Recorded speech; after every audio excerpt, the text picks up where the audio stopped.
ഈ ഓണം ഒക്കെ ആഘോഷിക്കുന്നതെന്ന് ചോദിച്ചു കഴിഞ്ഞാൽ സമൂഹത്തിൽ നമുക്ക് നഷ്ടപ്പെട്ട ചില ബന്ധങ്ങളെയൊക്കെ നമ്മൾ വീണ്ടെടുക്കാനുള്ള ഒരു ശ്രമമാണ് നടത്തിക്കൊണ്ടിരിക്കുന്നത്. മനുഷ്യനും തമ്മിൽ വലിയ ബന്ധമൊന്നും ഇന്ന് സമൂഹത്തിലില്ല.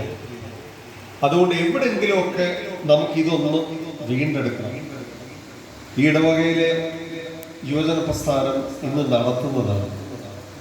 നിങ്ങളെയൊക്കെ ഒരല്പസമയം കൂടെ കുർബാന കഴിഞ്ഞ് പള്ളിയിലൊന്ന് ഇരുത്താനുള്ള ഒരു ശ്രമമാണ്. അല്പസമയം കൂടെ കുർബാന കഴിഞ്ഞ് തമ്മിലൊന്ന് സംസാരിപ്പിക്കാനുള്ള ശ്രമമാണ് യുവജന പ്രസ്ഥാനം ഇന്ന് നടത്തുന്നത്. അതുകൊണ്ട് തന്നെ ഈ കുടുംബ സംഗമത്തിന് ഒരു കാലിക പ്രസക്തിയുണ്ട്. നമ്മുടെ സാമൂഹിക ബന്ധങ്ങളെ വീണ്ടെടുക്കാനുള്ള ഏതു ശ്രമങ്ങളും പരിപോഷിപ്പിക്കേണ്ടതുണ്ട്, പ്രോത്സാഹിപ്പിക്കേണ്ടതുണ്ട്. മനുഷ്യനെ ദൈവം സൃഷ്ടിച്ചത് സാമൂഹ്യ ജീവിയായിട്ട് ഒറ്റയ്ക്കിരിക്കാനല്ല. സ്ത്രീയെ ദൈവം സൃഷ്ടിക്കാനുള്ള കാരണമായിട്ട് ഉൽപ്പത്തി പുസ്തകത്തിൽ പറയുന്നത് മനുഷ്യൻ തനിച്ചിരിക്കുന്നത് നന്നല്ല എന്ന് ദൈവം കണ്ടു. മനുഷ്യൻ തനിച്ചിരിക്കുന്നത് നന്നല്ല എന്ന് ദൈവം കണ്ടു.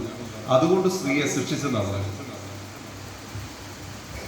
നമ്മുടെ ജീവിതം മറ്റു മനുഷ്യരുമായി ബന്ധപ്പെട്ട് നിലനിൽക്കാനാണ് ദൈവം ആഗ്രഹിക്കുന്നത്. മറ്റു മനുഷ്യരുമായി ബന്ധപ്പെട്ടില്ലെങ്കിൽ അത് നമ്മുടെ മനസ്സിനെയും ശരീരത്തെയും ഒക്കെ ബാധിക്കും. നമ്മുടെ കുടുംബ ബന്ധങ്ങളെ ബാധിക്കും.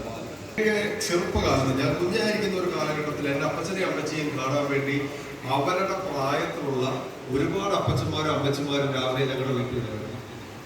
ഞങ്ങളുടെ വീടിന്റെ മുറ്റത്ത്, എൻ്റെ കുടുംബം അർദ്ധചുമകലത്ത്, വീടിന്റെ മുറ്റത്ത് വലിയൊരു കാപ്പിമരം ഉണ്ടായിരുന്നു. ഈ കാപ്പിമരത്തിന്റെ ചുവട്ടില് ഇവർ കുറച്ച് കട്ടൻ കാപ്പി തിളപ്പിച്ച് വെച്ച് അവിടെ ഇരിക്കും. അപ്പൊ അതിരാവിലെ ഇവരുടെ കൂട്ടുകാരൊക്കെ ഇവിടെ വരും. ഇവരിങ്ങനെ സംസാരിക്കും. നമ്മുടെ ഇപ്പോഴത്തെ പ്രായമുള്ളവരുടെ ഒരു അവസ്ഥ നമ്മളൊന്ന് ആലോചിച്ചു നോക്കാം. ആരും കാണാൻ വരുന്നില്ല, ആരോടും സംസാരിക്കാനില്ല. മക്കൾ വല്ലപ്പോഴും വിളിച്ചില്ലെങ്കിലായി.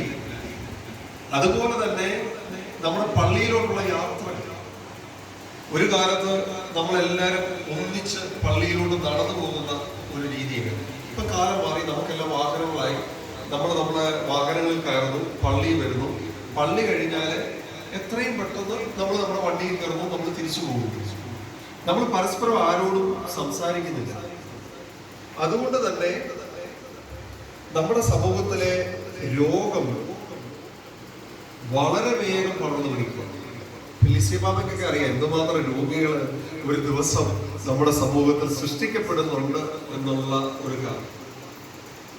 നമ്മൾക്ക് ആരോടുമൊന്നും പങ്കുവെക്കാൻ പറ്റാത്ത, സ്ട്രെസ് കൊണ്ട് വീർപ്പുമുട്ടി നിൽക്കുന്ന ഒരവസ്ഥയിലാണ് നമ്മുടെ ജീവിതം.